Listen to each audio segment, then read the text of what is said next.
Everybody, welcome. Good to see all of you.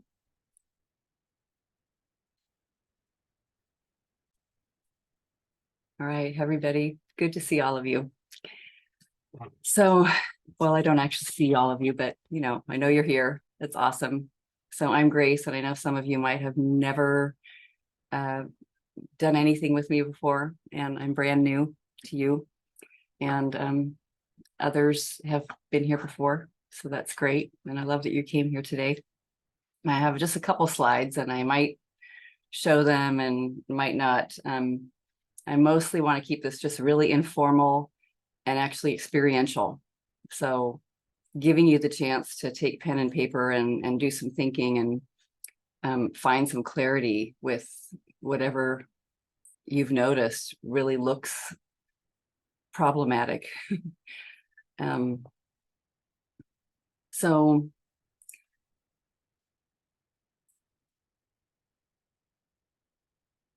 I want to share, I guess, at the very beginning here,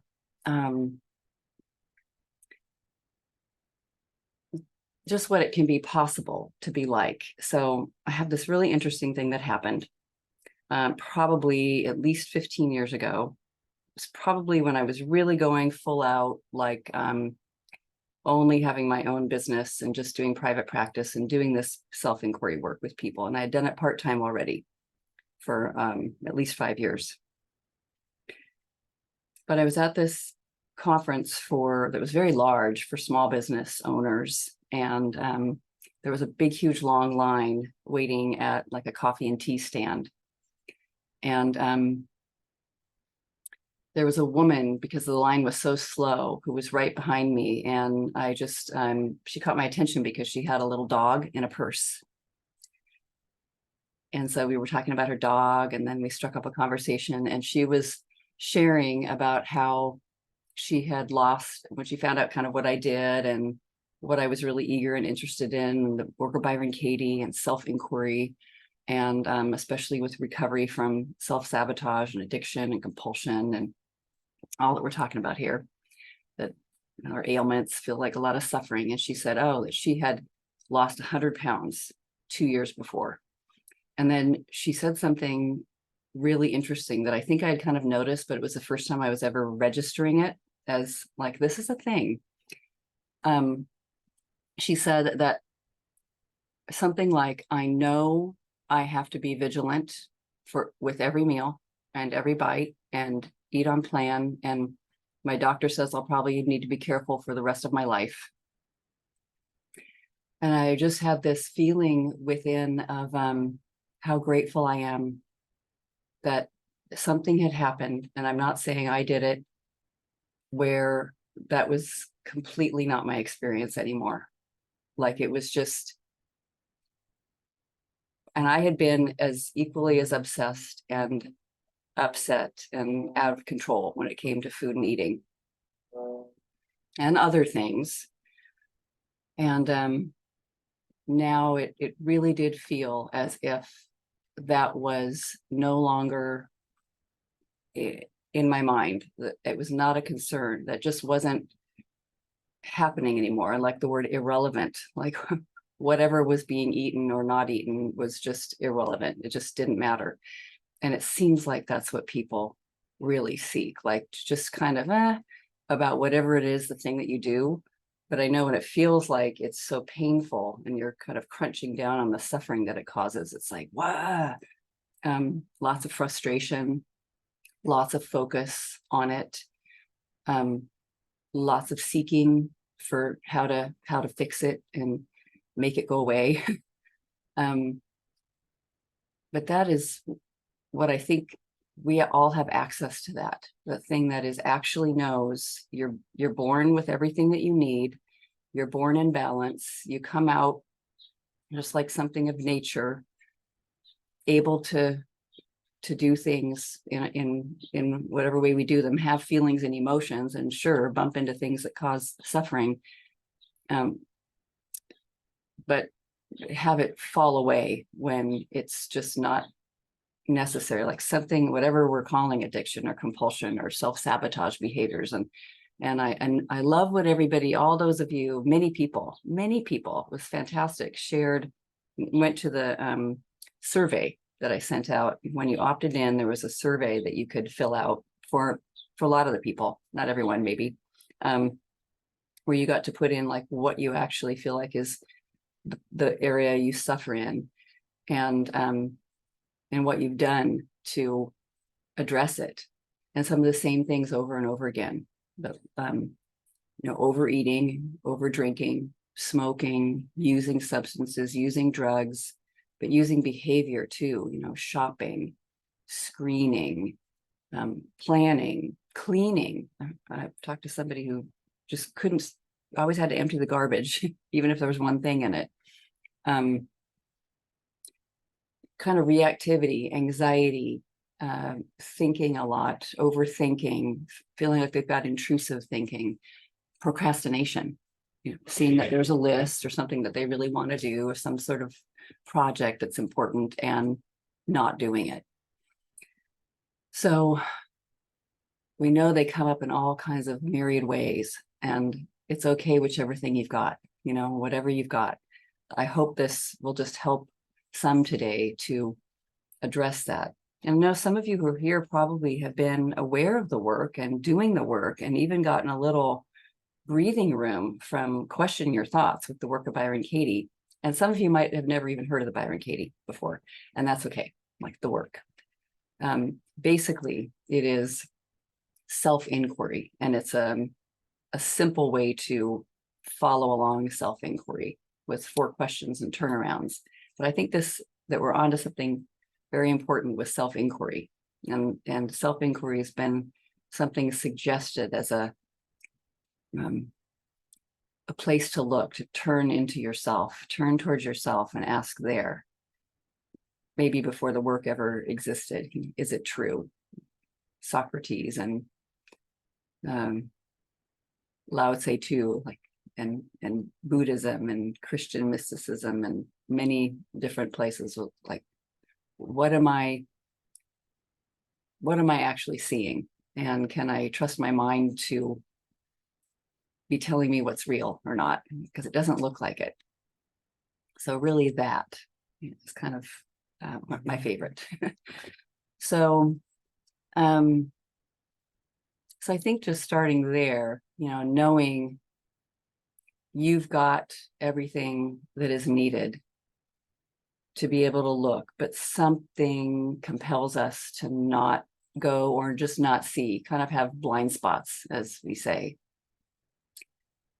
So I love this quote from Carl Jung. He said, "In every disorder is a secret order."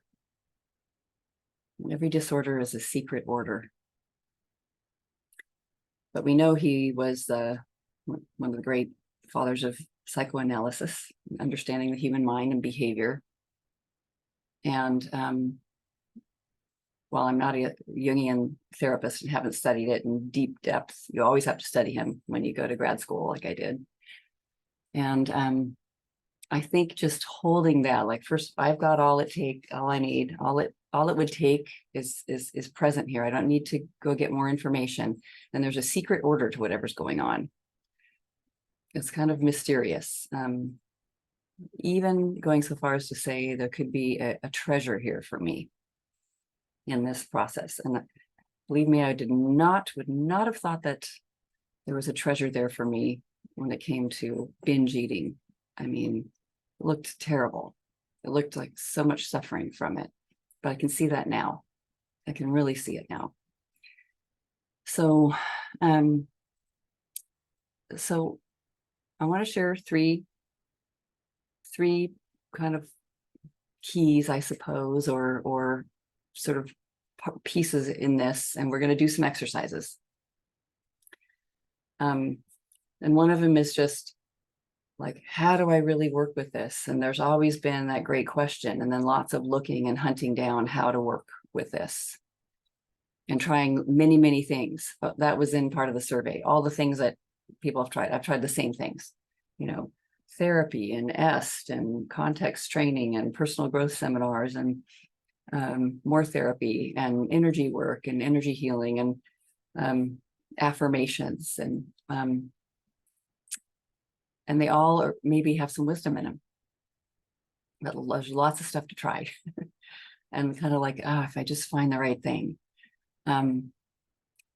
So if I can get the feeling just a little bit, if I can deliver that today, like let you have a drop of that feeling, like I can find it here somehow.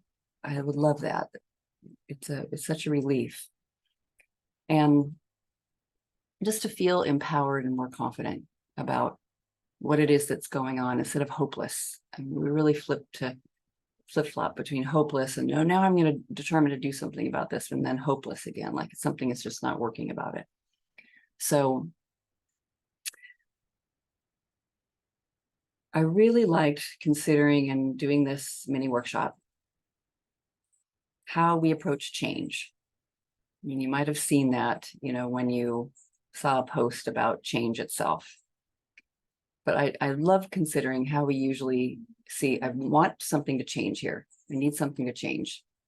What is required for change? That gathering more research, figure this out, understand this, make sense of this, find the key, find the answer. Let's always want to do that. And I still have that running all the time, but anything that's new, I'm going to Google it, and I'm going to get a bunch of library books on it. And I'm definitely going to try to understand it and get the information, and sometimes even get the information as fast as possible, like speed read or listen to the podcast on double time. My husband thinks I'm crazy. And so I still tend to do that, like, wow, this is really fascinating. Yeah. So nothing wrong with it, of course, if you feel a lot of joy about it. But if it's vital to get this information, it starts to feel like it's got a thread of angst in it. Whew, hard. And plus, if it feels like a matter of life or death that you find the answer, that's also hard. And then a second area is I really have to do this all by myself. So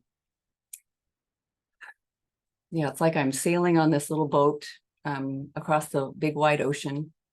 In fact, like the very opening slide that I had up here, and maybe wherever you opted in, there's a little tiny sailboat and a huge, wide, vast, mysterious ocean, which we know is so gigantic, and no land in sight in any direction, and even very dark clouds, looks sort of foreboding. And it looks like if I'm sailing across the boat, or if my sabotage behavior is in the boat with me, I can't get away from it, because out there is pretty scary. So still something like, I need to do this all by myself. I'm alone in this journey. I am just going to have to be, I'm the captain of this boat, no matter how tiny it is, and I've got to figure it out, which can feel very isolating. Somebody shared that their self-sabotage is isolation. That is it. And so that can just lead to more of that. I might have a thing or a behavior or something that I get, fixated on. And then I feel very, very isolated, like I'm alone and I'm doing this by myself, and I have to figure it out by myself too. And then the third way that I see our approach to change, really common, this sure has been for me, is I need to get away from feeling unhappy or bad. Like if there's any emotional disturbance or discomfort or trouble or upset, I need to snap out of it. I need to stop that, just at least get to even ground, stop, getting hysterical. It's kind of like the thought in my own mind, and just calm down, which is also very normal. I mean, it kind of sounds like it's got some wisdom in it. But if you're familiar with the work, and it's okay if you aren't, you can do this anyway. Let's just see these three ideas that we have about what it takes to change, or that these things are running around change, and actually turn them around first before we do any other exercise. So I need to gather more, need to get the research, need to figure this out, take in all the information, turned around. I need to stop. I need to stop hunting. And I need to just be here with myself. Like, who wants to get more information? It's usually it is the mind. I like noticing that. Do my hands want more information? No. Does my elbow want more information? No. Does my knee want more information? No. And these are physical aspects of being. I can't find anything that doesn't want more information except for the mind. And does my heart want more information? And, just my love without a thought about it. I mean, so just imagining that. What if I could settle down? Because I notice with information, I mean, you could always get more information. So I'm probably going to be interested in learning about something, when I'm can barely walk if I live that long. So just to consider the turnaround, equal and opposite energy with that. And then I have to do this all by myself. I'm alone here. I'm turned around. I'm in partnership with life here. I am not the one doing this. I am being supported. This actually isn't even personal. Like this, all the meanings we put on it, which we'll get to do a little work on, like there must be something wrong with me. That's just thought talking about what's happening. So like I'm not alone. I'm being supported. Even in the compulsion itself, I'm being supported somehow. I'm being lived. I'm being done. This action is coming through me. So maybe I'll say more about that, but it's just imagining for a moment here, what if it isn't something particularly special and wrong about you, or that you're just getting off, you haven't hit the mark, or that there's something wrong with you is usually the conclusion. I mean, I sure thought that.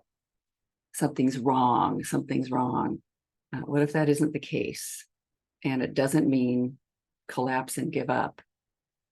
It's just, what if it isn't as personal as we kind of wind up thinking it is, and shameful? And then the last one, I need to get away from these disturbed feelings. I need to just not be so uncomfortable, snap out of it, stop being so upset. Turned around. I need to be disturbed. I need to listen to these upset voices. I actually need to be with them more instead of rushing away from them. And I know we might have heard that before, but it's kind of hard to actually do. And even being willing to see strong feelings as a doorway, even strong behavior like compulsion itself as the alarm clock for that I'm getting really involved in my thoughts. I'm making meaning that doesn't look very good to me out of whatever's happening. So that is what I like to have as an approach to this work. Like instead of our usual ways of change, just kind of turning all those around and imagining more of an inside out way of working with life and with whatever it is that we want to see differently. So I'm with my inner self and my just whatever's happening here, and looking through these eyes, and I'm willing to question what my eyes actually see, or what the meaning that I'm making out of it, the interpretation that I have, and how personal it is. Outside in is usually looks simple, and there's lots and lots available for outside in fixing. Like if you have a headache, take an aspirin, and that'll make the pain go away. So like focus on process and get the Band-Aid out, and maybe even steps for change. And even like that woman that I met in line, do your special plan and just do your plan, even if it takes years and you're on the plan, which is okay. I can feel less chaotic than being off the plan. So I always feel supportive of that if somebody finds something there. But there might be more for you, even more for you, that can be revealed. So what I find the result of turning the thoughts around when it comes to how we feel about change is the behavior that's showing up that we don't like, or the way we're seeing, or the way we're thinking, or that feeling, that anxiety that comes in, all of that, the thing that we don't like actually gets put out of a job. And it doesn't mean that we're firing it. Great, finally this thing is quitting. It's more like Mary Poppins realizing her work is done. So, when she's like, just the winds have changed and she realizes she knows she's no longer needed. And so the story is coming to end and she's going to fly away with her umbrella. And just the behavior gets to quit. It's going to quit you. There's this wonderful quote, which I don't have right in front of me, where Byron Katie says something like, I didn't drop my addictions. I did the work and they dropped me. What an incredibly exciting thing. I mean, that's amazing. I just, all I need is saying, here you go. All you need to do is question your thinking. All you need to do. I know it's a big order. But all you need to do, there's lots of thoughts that are going on there. So I do like saying that, those outside in approaches are often the very common things that we all know about. Willpower and, getting up at 5:30 in the morning and doing your stuff that you do and making it the way you want it to make it. Discipline. They might work, but they require a lot of energy. And really fighting and pushing and kind of doing stuff that it just takes a lot of work. And could it be that I can completely relax and find that what is left is very balanced and safe and, and just life doing what it does, and that it's all okay. So, so hopefully there'll be an exercise here or two today that you can get a little touch of that. So I think of the work as like buried treasure, especially when it comes to self-sabotage, or when we're doing anything that looks like awkward or weird or wrong or like hurtful to ourselves. It definitely looked very, very hurtful to myself to binge eat and feel so horrible, horrendous.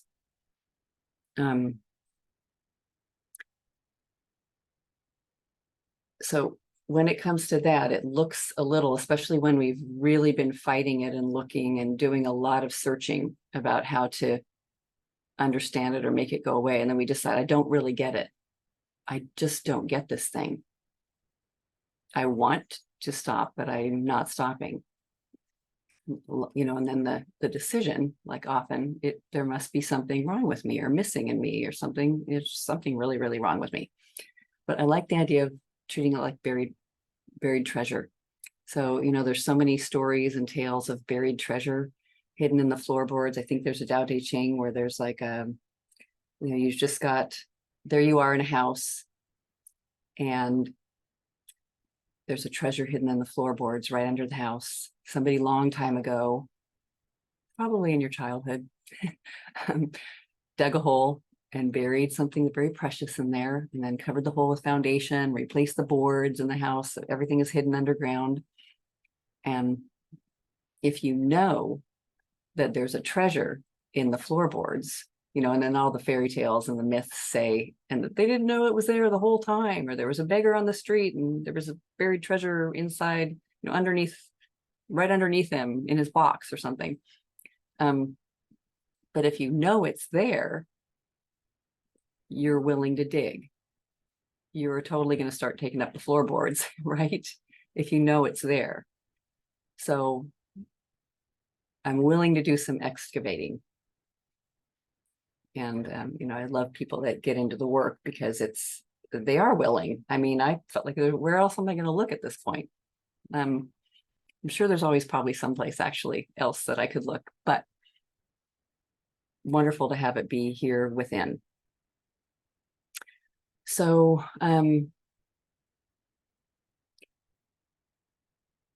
so let's maybe start here.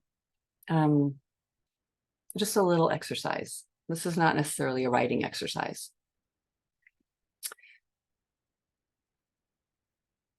I love this question. Do you need to think to hear me right now? I mean, it might seem like you have to think to understand what I'm saying. You have to speak English. You have to have learned all that, right? But just to hear me, do you have to think? And notice without any effort at all that you are aware of your body.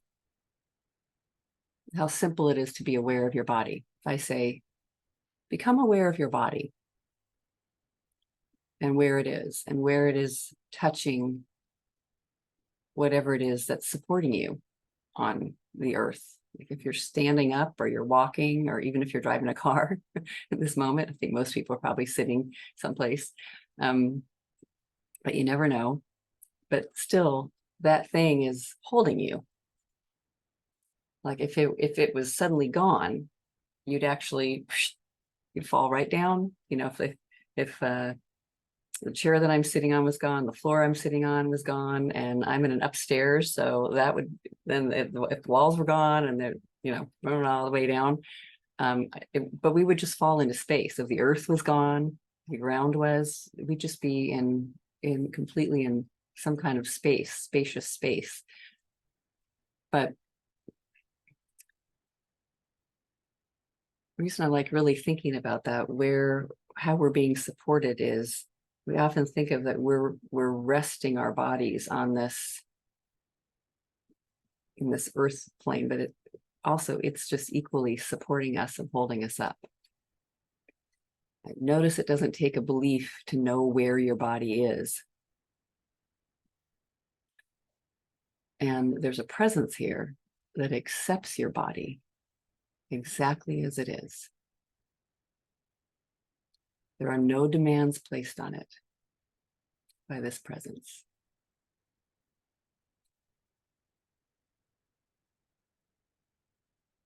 That presence says, yes, exactly as it is.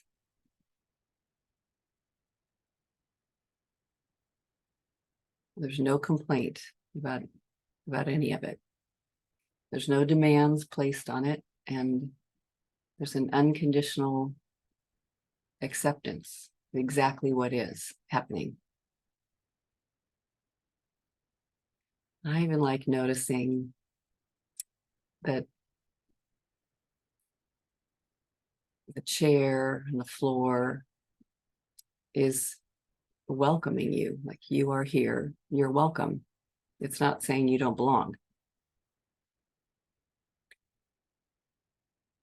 And thoughts are happening in the middle of it all. There they are, doing what they do. And we can follow them or not follow them. We actually have a choice. We don't have a choice that they're there. It's just very human to have a brain that's just, churning out thought, doing what it does. But there is like a little gap. There's that wonderful Viktor Frankl quote, and he's the one who lived in the concentration camp in the Second World War and found his logos therapy. But he'll talk about between the stimulus and the response, there's a little gap. So something stimulates us, a thing happens, a thought even happens, memories occur, but if something's in our environment, and then there's a response. And in the gap in between is an immense amount of power, that love, choice, possibility. It looks like they're so smashed together. I just know that if I had even a little tiny bit of frustration or anger, or felt kind of powerless or hopeless about something that happened, I would usually wind up binge eating within a few hours. And I didn't recognize that at all at first. It was totally unconscious. So just feeling that with this first little kind of exercise that's unwritten, that all parts of you are welcomed here by just the presence that is like life itself, like whatever reality is. And it welcomes sensations and emotions and feelings and thoughts and behavior. So just letting our experience be the way it's been and the way it is. So I really like, one thing I got excited to share about when I decided to do this workshop was seeing something around practice the work for a long time, love the work. First step, welcoming whatever it is you're thinking, welcoming what it is you're feeling, letting those disturbed feelings speak. But I did notice when it came to self-sabotage, the one who is speaking often, who's writing the Judge Your Neighbor worksheet, is extremely critical. Like, talk about judge your neighbor. It is so judgmental. It's decided there's something wrong with you. You're a horrible person. I can't believe you keep doing this despite the obvious effects that it's harmful to your health or whatever it's doing. It's like I hate you. It's really got a lot of aggression towards the whole situation. And so in seeing that, I thought one of the main exercises we do today, take out a pen and paper, and you get to do it right now. So there's this, that aggressive or angry or furious, totally frustrated. Sometimes it can be hopeless. It's like, you're just so hopeless. I'm not even bothering with you anymore. Oh, and on the survey, there was only 3 questions. And the third one that I haven't mentioned yet was I was asking people how long they feel like they've suffered from this. And almost everyone said my entire life, or like ever since like childhood. And, just a few people like for the past 10 years or 8 years or something, like something big happened that was a huge turning point, something really affected them and changed something within. And then from that point, they noticed more self-sabotage, or a self-sabotage behavior of some kind, or thought process or feeling coming in. And most people feel like the way they answered that was, it's been going on forever. And that's not a bad thing. I mean, you could question, it's gone on every minute. It hasn't, because you've been asleep, you've been busy, you've been loving, you've been having conversations, you've been doing lots of other things too.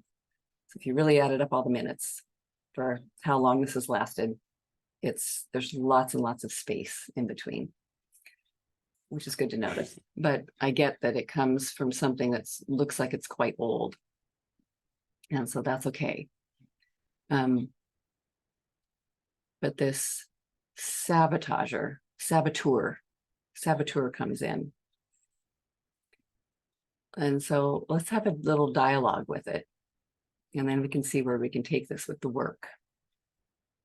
So first of all, just imagine what your saboteur looks like if it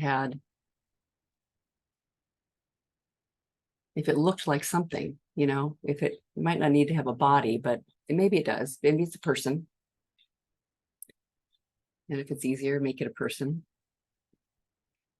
but just what comes to mind with what this one who always wants to do the self-sabotage thing. And for me, it was the eater, the drinker, the nail biter, the anxious thinker, the intrusive thinker. So you just notice that one. And if it has an image, if it looks like something. So I was in a group therapy that was very powerful a long time ago. And I would say that we really did, although we never called it the Work of Byron Katie. And I think it was probably happening almost the same time that Byron Katie herself was kind of having her shift of consciousness. And but, like I said, inquiry and awareness and understanding the psyche and just feelings and how we all are hooked up has been going on for so long. So that was underway, and I had some great questions asked of me.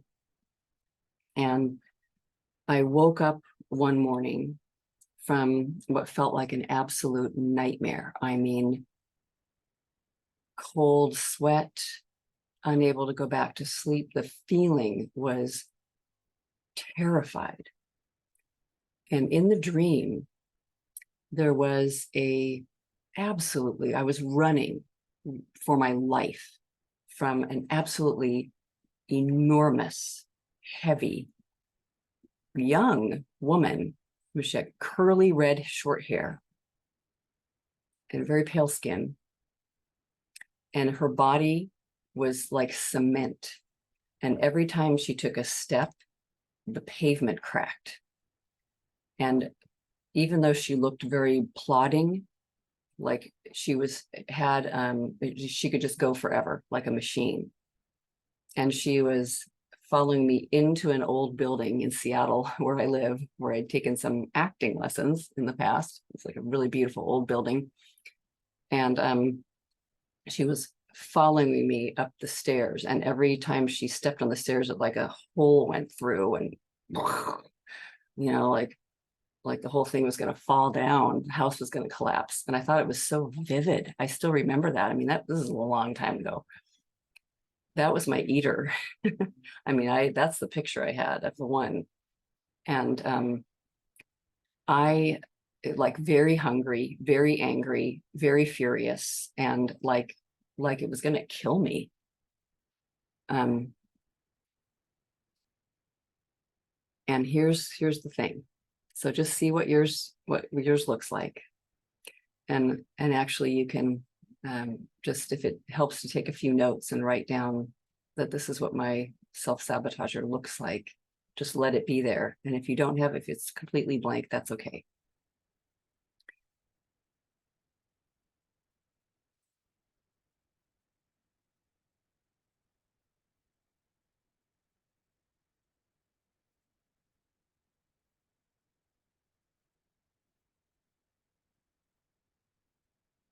And so here's the thing.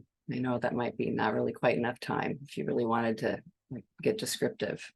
I do this as an exercise sometimes in eating peace courses that I've done in the past. So there's the one that looks like it's so damaging, and it wants to do the thing that you also see that you don't really want to do, being who it is. And just consider turning towards it and saying, I want to get to know you. I want to get to know you.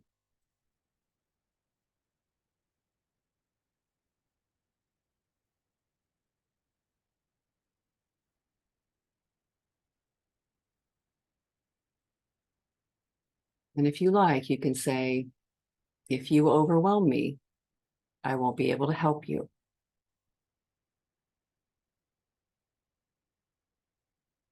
If you overwhelm me, I won't be able to help you.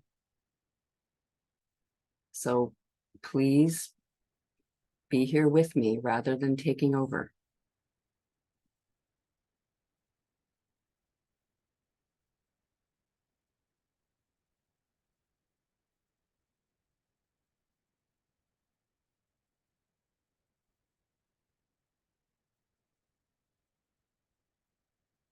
And here's a question that I just love.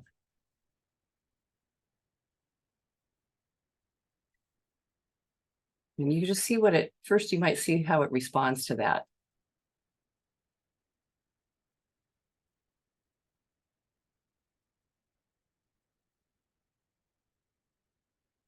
But okay, here's a question that I just love.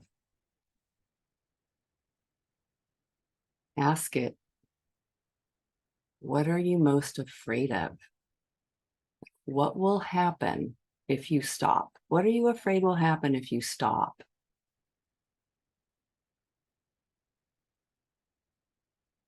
What will happen if you stop?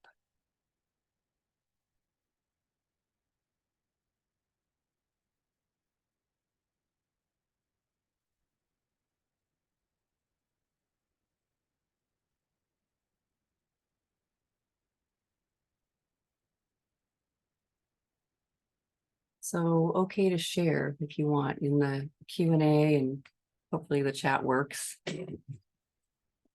Got it enabled, but I mean, just, let it, some of you might just kind of have a blank, but I mean, what a question. What are you afraid of, saboteur, if you stop? What are you afraid will happen?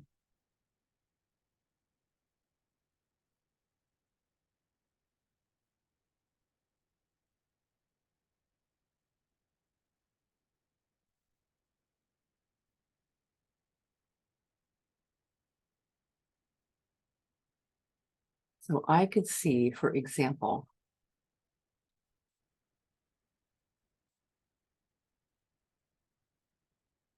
I was afraid I would be so furious that I would break things and, just do something horrible.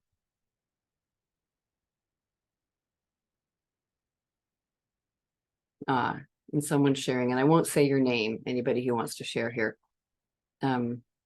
Yes, this is live. Somebody shares, I will have to face what I'm trying to avoid. Sorry, you guys, I just had the Q&A completely covered up, so I didn't even see it. So you might have asked a question a long time ago. Okay. So I think you might have to put whatever you're going to share in the Q&A, because I'm not sure how to turn on the chat. Sorry. Oh, technology, there you go. All right.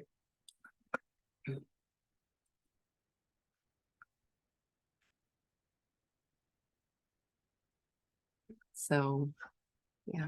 So I love that one. I will have to face what I'm trying to avoid. So here's a great question. So who's the I? And like, so if the saboteur stops, and then there's going to be something there that I've been wanting to avoid. Something, what is it? Like, do I know?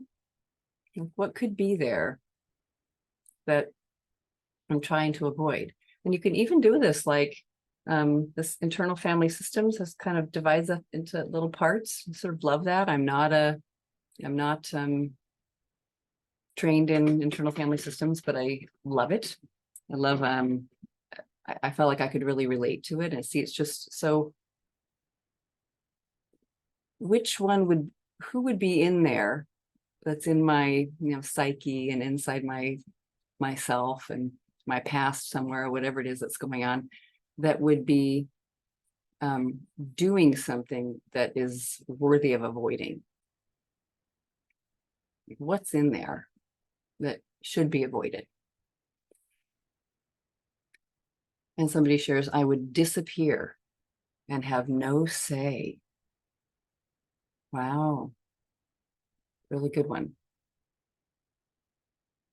I would disappear. I wouldn't even exist or be seen at all. I wouldn't be seen at all. Someone else shares, I'm asking if my saboteur really wants to stick around. It occurred to me that I'm holding on to him when he wants to leave. Ah, excellent. And that's like, you know, sometimes I love the metaphor of that boat again, sailing across the ocean. If it looks like there's no land in sight, who wants to leave the boat? No, but it'll be, you know, maybe, wait, you know, we all got to stick together here.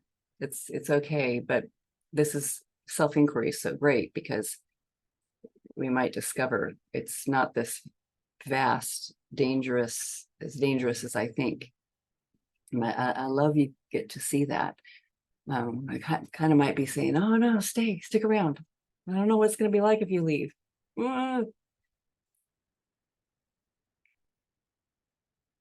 So how did you, what does it look like to you that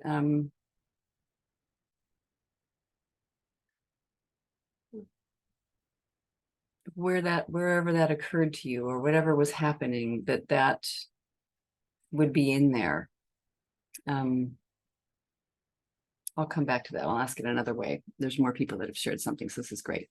So what's there that I've been trying to avoid is hurt, sadness, responsibility. It is so powerful to see I've been trying to avoid being hurt and sadness. I raise my hand on that. I've done the same thing. Like, oh, let's just get away from that. It's too sad. Which is pretty normal. And I think, you know, nice to say that even that isn't personal. It's kind of a survival skill of the mind. So someone shares, my saboteur is angry, sad, scared child. She's around 6 years old. She's dirty, unhappy, unruly. She lives in a dark room alone and yells at anyone who tries to enter. She's feral. What a great description. And what is she most afraid of? People will hurt me. Oh, yeah.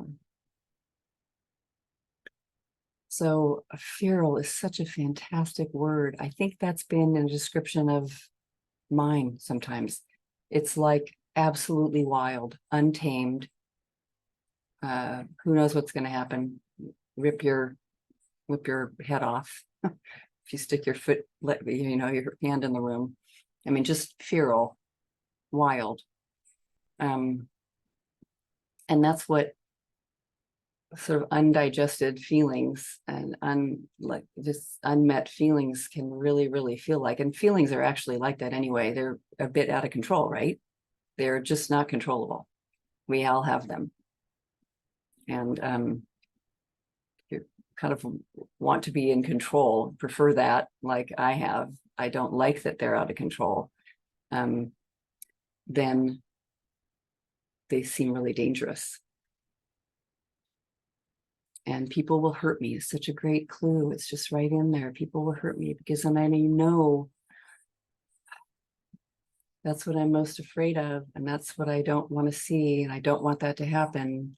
And I probably have proof that they have. And so I want to let that one be there that has felt hurt by people. Okay, someone else shares, trying to avoid emptiness.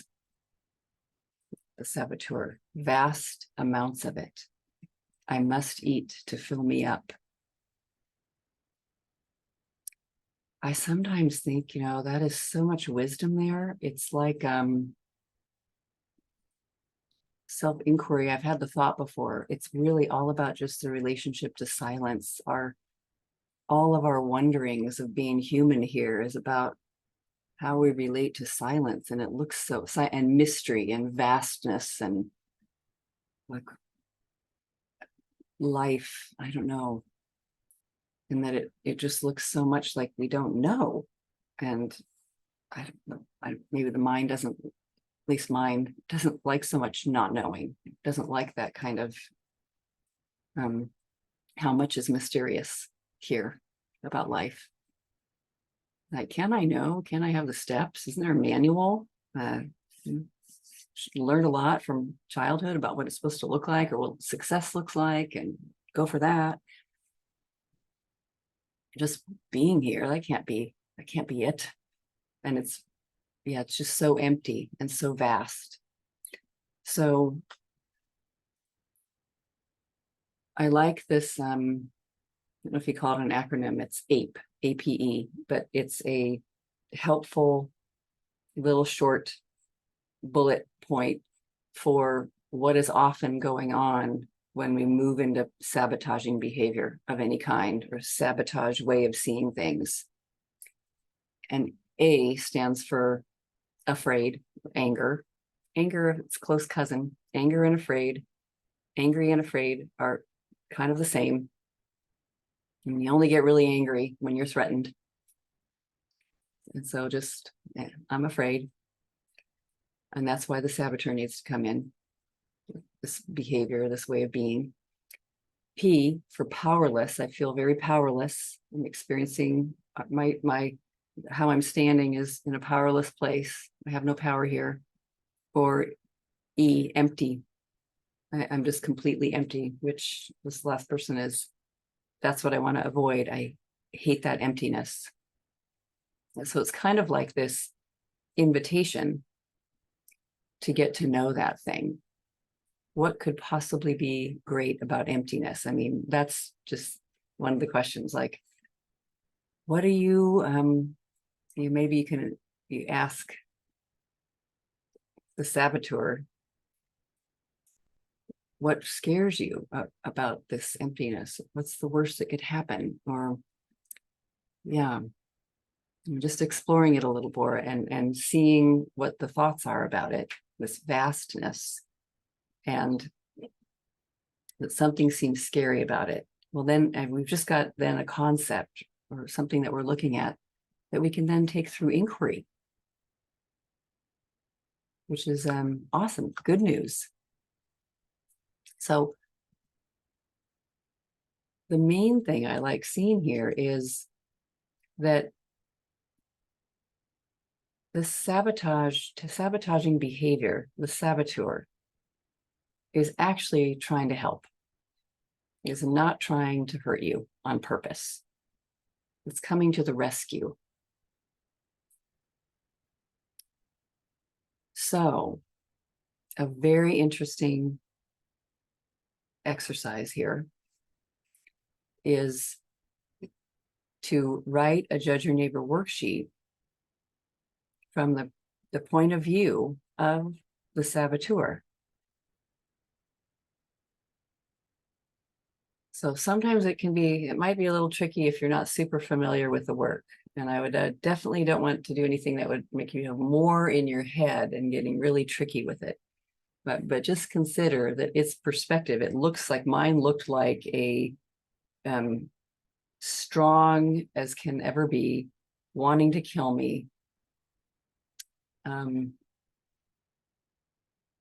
relentless, would always have more energy than me, but and angry.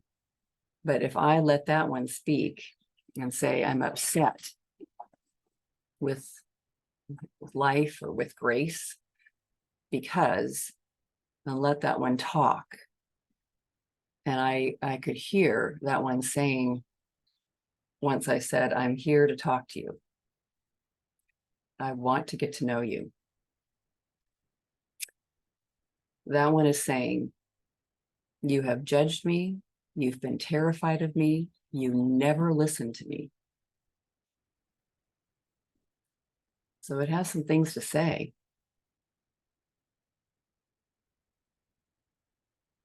And just being aware that this saboteur is definitely rushing in to assist, to do something that it thinks is important for our survival.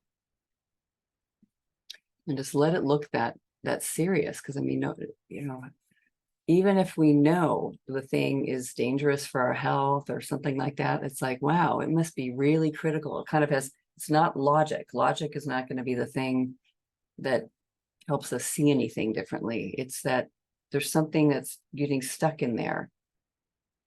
Maybe there's a one you could look and see if there's one that must be suppressed and sedated. Like there's a saboteur, and that like the person who shared, she lives in a dark room alone and yells at anyone who tries to enter. But she does live, and very afraid of people hurting her and angry about it. So it's wonderful, because then you can kind of, bring up from that a situation to even explore with the work, and just really keep talking to that one. So I want to go back, and somebody had said, if there was no sabotage coming in here to the rescue, I would disappear and have no say. So, gosh, no wonder the saboteur, it's good that the saboteur comes along and does its job, because I don't want to disappear. I don't want to have absolutely no say, powerless, that powerless. I don't want to experience absolute powerlessness in this particular way, like a powerlessness where I'm like just crushed and silenced. Can't speak of anything. I can't say anything. Can't speak. So if it's coming in to help speak, what might it want to say if it does, get the opportunity to speak finally here? So that's an exercise you can take with you, take note of. Some of you are very familiar with the work, and you know how to write a Judge Your Neighbor worksheet. And just consider writing it from the point of view of that saboteur, or the one that the saboteur is trying to suppress. Like, I need to come in and help, because otherwise, the angry one, like mine, is just going to blow. And I think I really do want to hear what the angry one wants to say. They're kind of the same thing. They're kind of, saboteur is very angry. Someone shares, my saboteur says I am angry because he needs constant support. He blames me for this addiction. He hides behind me. He is wearing me out. So it sounds like he's very, very, it feels very insecure. There's something very, very insecure there. And that blame, we all know that. Lots of blame and feeling ashamed of ourselves, and that tendency to constantly think there's something wrong with me about this. I'm to blame here. No one else is doing this to me. It's me. It's personal. There's something, the way I'm hooked up is the wrong way to be hooked up. Which I would just question it. Because it's a thought that comes in. It's very stressful. But yeah, keep going with it. Just seeing what that one has to say. And also the one that has been like just really shut out. We'll say in internal family systems, like exiled. We need to get at like those strong, big feelings. So I love the question, what am I not wanting to feel? It's just one question you can ask yourself when you feel urges or cravings, or like you're doing the thing. I'm ruminating again. I can't put it down. What am I trying not to feel? What am I afraid of? Because it's such a good one. It's like a little alarm clock for talking about that, for helping. So the way I see it is that when everyone gets heard, it's like if you have a committee in here, in your psyche, and your spirit and your who you are. I mean, maybe it's all part of thought, but when I could see more kind of like with greater understanding and compassion what was happening in the cycle of sabotage, then it just I started not to repeat there's something wrong with me all the time, as that's what must be going on here, something wrong. Because I'm just can get so stuck in that loop. There's something terribly wrong. I feel so hurt. I need to soothe myself with something or do something about it. Saboteur comes in to the rescue, helps out. Then the critic comes in and says, what the hell is wrong with you? Why are you doing this? This has been your whole life. And very angry. Usually that one, it seems like more obvious and conscious, like, I'm going to keep this. I need to keep this a secret. And then you feel hurt again. The hurt one gets so hurt. And then I'm going to do the thing to make myself feel better. Sabotaging behavior or thought process. Do it again, and I'm just kind of stuck in that cycle and that loop. And to see it like a ball getting handed off, and having that move around the merry-go-round, I just want to actually talk to each of these entities or forces or voices within the head, within the soul here, and find out what they really want. But I love saying here today that, that the way to dissolve the self-sabotage, which is you don't really have to be the one doing it, first of all. Just allow life to do it. Life wants that for us. It wants it. It's moving to balance. It's like why we're even eager to be here and curious about thought and self-inquiries, because something is like, yeah, I just want to be able to be like the plants and animals and nature, which I'm part of nature, and just be myself. That doesn't mean I'm never doing anything. But I'd like to have the freedom for that, instead of feeling stuck or trapped about any of this. Anyway, so it just, the feeling of being able to work with my self-sabotage is first just that inquiry is a pathway, an amazing pathway. I'm just wondering, is it true? Wait, is what I'm concluding true? Is the thing I think from any one of those positions, on the compulsive merry-go-round, is it true? Is it really as dangerous as I think? And it's all right if I feel like that hurt really happened. It's often very young. I love asking, how old is the saboteur? Like somebody here said, 6 years old. You have the picture and the image comes right in, and you see it, and you can go talk to that one. It can appear. Just take dictation. Byron Katie says that. And just take dictation from that one. And then if you have a question for it, just write the question back like you're writing a script, and then listen again, listen more. And you might find some fantastic things to inquire into. So, and that the types of thinking and beliefs that lead us into a self-sabotage cycle are feelings. Feelings. Angry, afraid, powerless, empty, deep.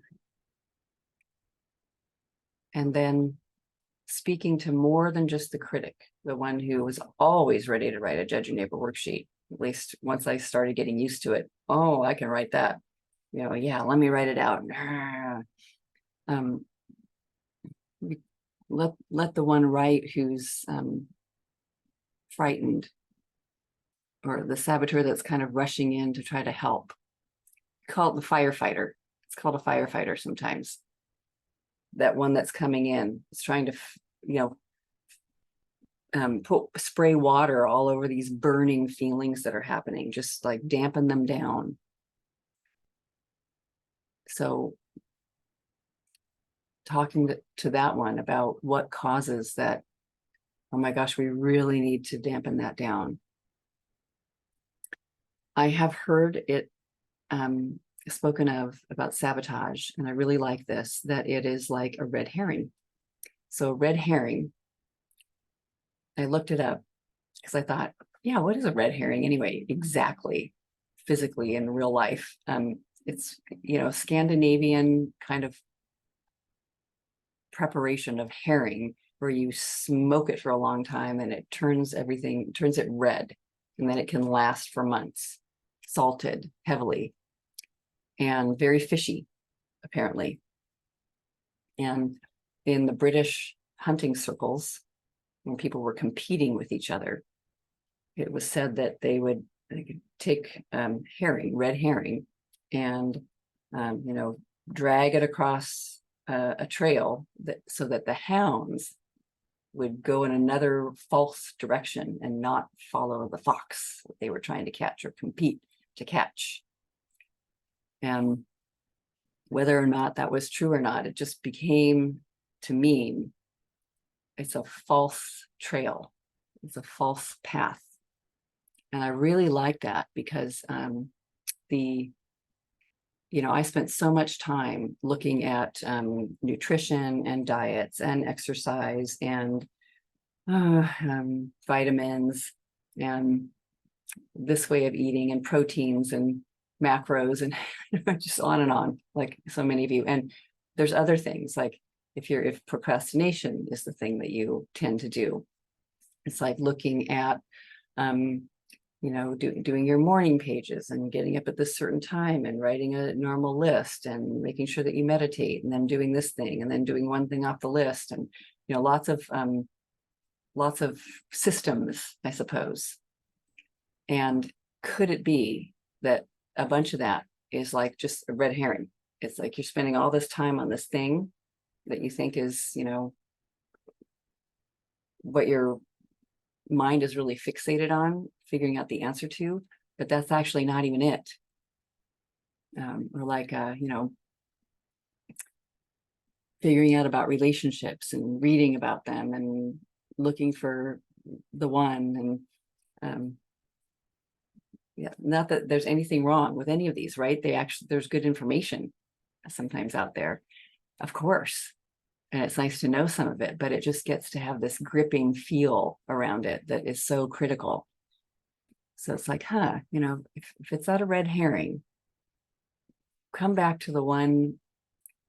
What is that job that the compulsive one thinks it needs to do?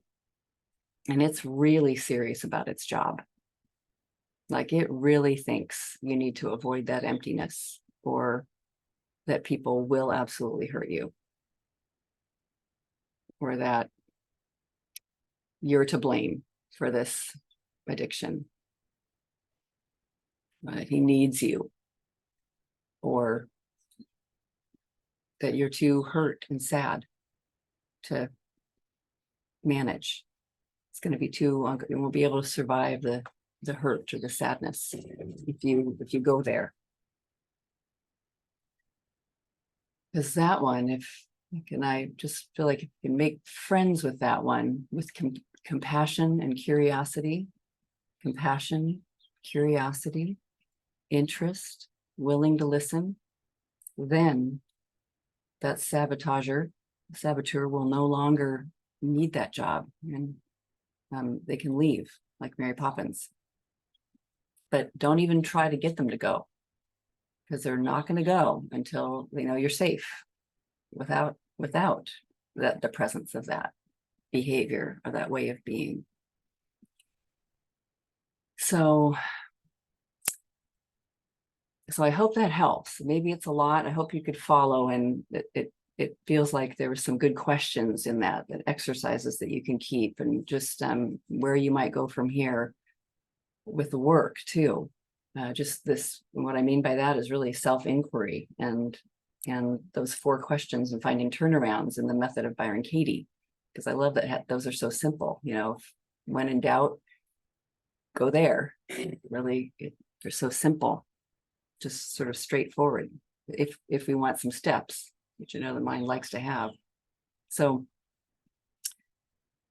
any questions at all? Anything to share? Just anything at all?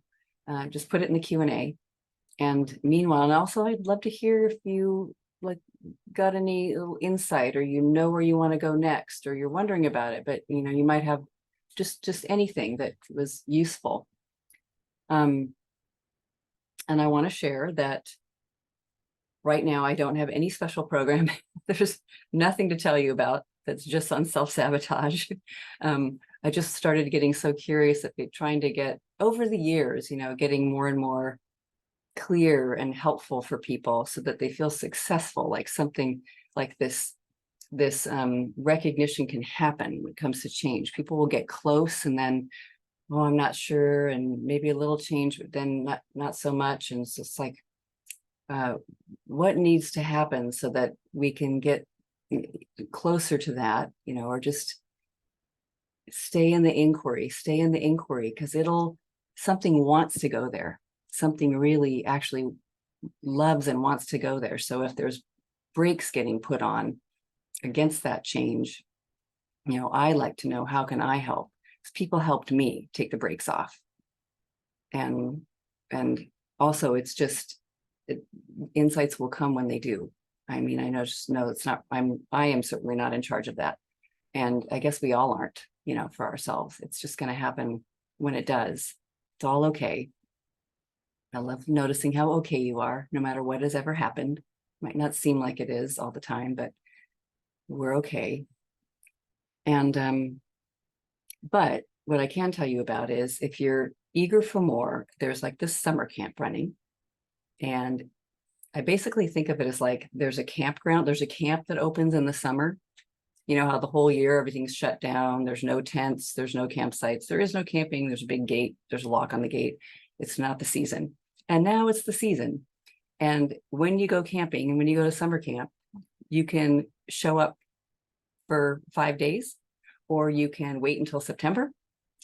You might come once to a campfire. I think of it as a virtual campfire is, being flamed Monday through Friday at 6 different times. And you can show up absolutely anytime. And there's kind of a sliding scale range, and you can come, and if you're a part of it, you can listen to recordings that have already happened. We started this past week, but Wednesdays during the whole summer camp season is specifically for self-sabotage, compulsion inquiry. And I'm deliberately doing a little more sort of questions at the beginning, with exercises at the beginning, so that people can kind of drop into it and just see something new about whatever it is that's going on there. So it's Wednesdays at noon Pacific time. And if you're interested, but the time zone doesn't work for you, and it does work for you to watch recordings, you can do that. And then all the other ones are self-inquiry of all the other things that are kind of underlying in there anyway, of why the sabotager needs to come in and help out. Because something else is going on, something else gets really triggered, something else is of great concern. And so lots of times that whatever it is that's there, that those parts that we really don't want to come out, that we really want to avoid, make sure just get tamped down and don't come up to bug us or bug anyone else. We might want to hear those ones speak, and they can come out in any kind of inquiry, whatever the process was, whatever's been painful in our lives. And they can talk, and then we can question it, using the work. Is it actually true? What's it like? What images do I see? Who would I be without my story? Who would I be? And how to even work with that question. God, I have the story. How can I open up more to that question? Who am I without my story? What's here without a thought about being here? What's that presence like? So anyway, I just love the work. And as you can probably tell, but that's happening right now in summer camp. And it goes all the way to September 8th. There's a break in the middle when I'm going to be traveling. So camp's going to shut down in the middle and then it's going to start again. And I'll probably send out a link about it. And you might all know about it already, but I just want to, in case you don't know. And then Year of Inquiry comes in September, and it's like I just love it so much. It's been going for over 10 years. Small community of people that come in and start anytime in September, October, and just travel for the whole year together until June, and just tend to look at these things that come up. And we will definitely have an entire month. We usually have a topic every single month at Year of Inquiry, and we'll definitely have an entire month this year on self-sabotage, because everybody experiences it in some way or another. They might not experience in kind of like an actual addiction process that looks like using something to chemically change or alter your brain or feed on something, like I did. But there'll be something that feels very repetitive and like you can't stop doing it and you have the urge to do it. Anxiety itself can be like that, just reactivity. So we'll definitely be taking a month. I mean, in a way, that's all getting inquired into the whole time, like all the discomfort that we have. But I wanted to read to you all one quote from Eckhart Tolle that I just loved as I scroll through here.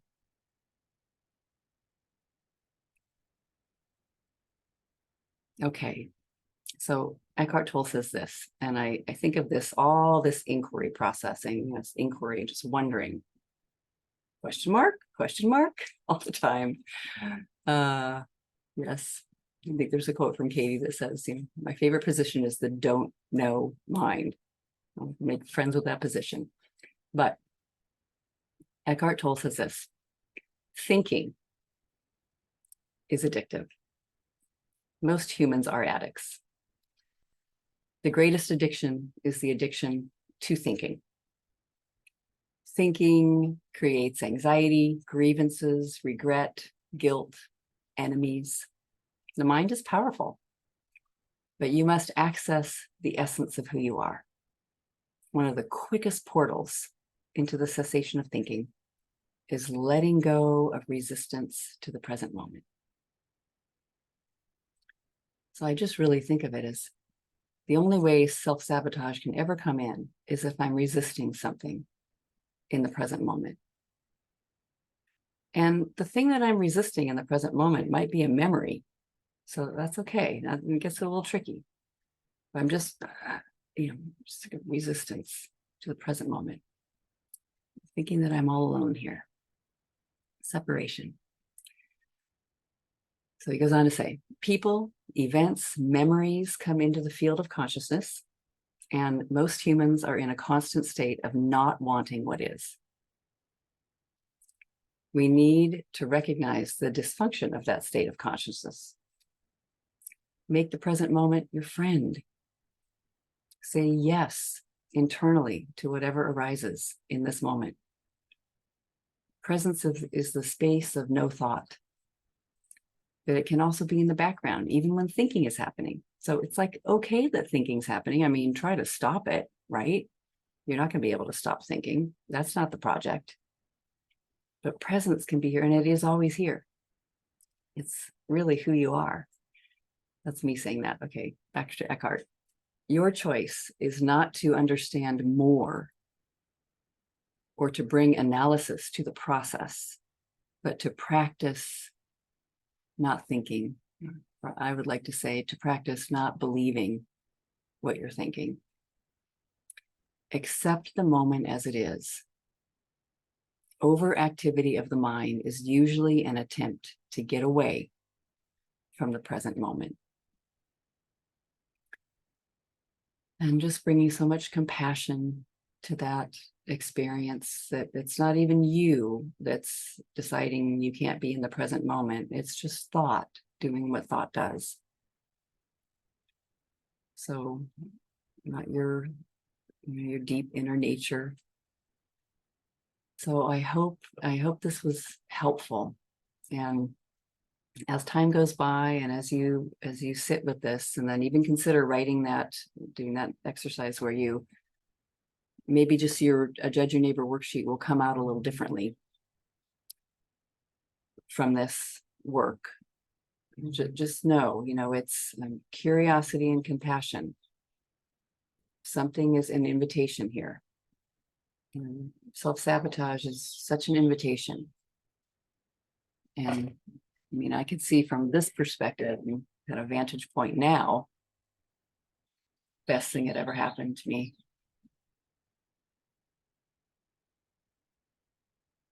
Which is just an amazing thing to see. But I'd love for other people to have that sense too. And I know, it's really hard to have that perspective when it feels like it's underway and something's happening that feels out of control.